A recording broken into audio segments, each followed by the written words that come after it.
దేవుని పరిశుద్ధ నామమునకు మహిమ కలుగును గాక. ప్రియులారా, ప్రభునామన మీ అందరికీ వందనములు తెలియచేస్తూ ఉన్నాను. దేవుని వాక్యమును ధ్యానిందాము.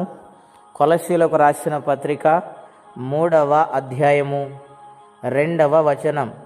పైనున్న వాటి మీదనే గాని భూసంబంధమైన వాటి మీద మనసు పెట్టుకొనకుడి.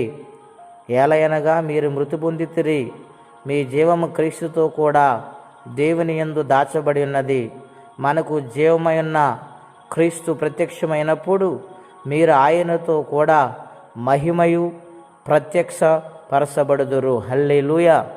ప్రియులారా, అపోస్తుడైన పౌలు కొలస్సీ సంఘానికి వ్రాస్తున్న ప్రత్యేకమైన మాటలు ఏమనగా, మీరు క్రీస్తుతో కూడా లేపబడిన వారైతే పైనున్న వాటి మీదే మనసు పెట్టాలి, పైనున్న వాటిని వెదకాలి. అక్కడ క్రీస్తు దేవుని కుడి పార్శ్వమున కూర్చుండి ఉన్నాడు. హల్లెలూయా.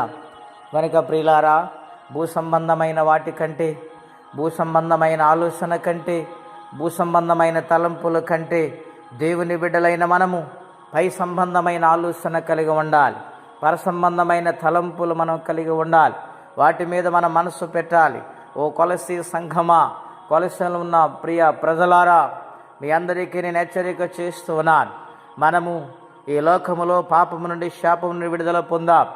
మనము క్రీస్తులో మనము జీవిస్తూ ఉన్నాము గనుక, ఈ లోకములో మనం చనిపోయాం, క్రీస్తుతో లేపబడ్డాం గనుక మనం పైనున్న వాటినే వెదకాలి కానీ ఈ భూసంబంధమైన వాటిని కాదని ఆయన మాట్లాడుతూ వస్తూ ఉన్నారు. ప్రియ స్నేహితులారా, అర్థమవుతుందండి మనం వీటిని వెతుకుతున్నాము. భూసంబంధమైన వాటినా, పరసంబంధమైన వాటినా ఆలోచన చేయాలని ప్రభు పేట మీకు మనవి చేయుచున్నాను.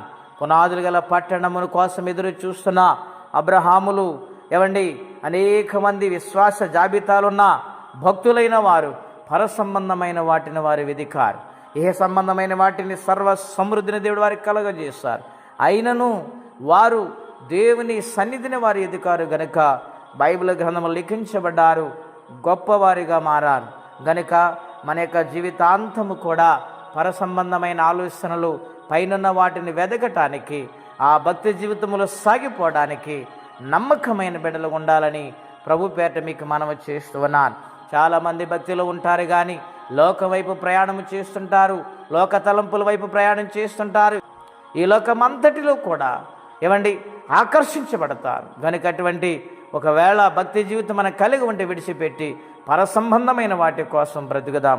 అట్టి కృపా తీర్మానం పరిశుద్ధాత్మ దేవుడు మనందరికీ దయచేయునుగాక. ప్రార్థన చేసుకుందామండి. అత్యంత కృప కలిగిన మా దేవా, ఘనమైన మీ నామం కొరకై స్తోత్రములు నాయన. తండ్రి, నాయన పౌలు గారి ద్వారా మాతో మీరు మాట్లాడుతున్నారు. భూసంబంధమైన వాటి మీద మనసు పెట్టుకోవద్దు అంటూ ఉన్నారు ప్రభువా.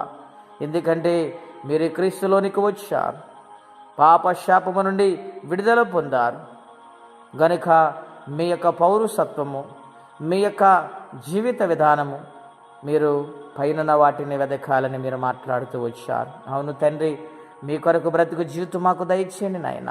నాయన రాకడా ఇప్పుడు ఏ సమయం మాకు తెలియదు కనుక ప్రతి నిమిషము కూడా నీ రాజ్యానికి ఏ విధముగా ప్రయాణము చేయాలి మాకు బోధించి మీరు మహిమ తెచ్చుకోమని, తోడుగా ఉండమని యేసుక్రీస్తు వారి పుణ్యనామున ప్రార్థించి వేడుచున్నాము తండ్రి. ఆమేన్. దేవుడు దీవించును గాక. ఆమేన్.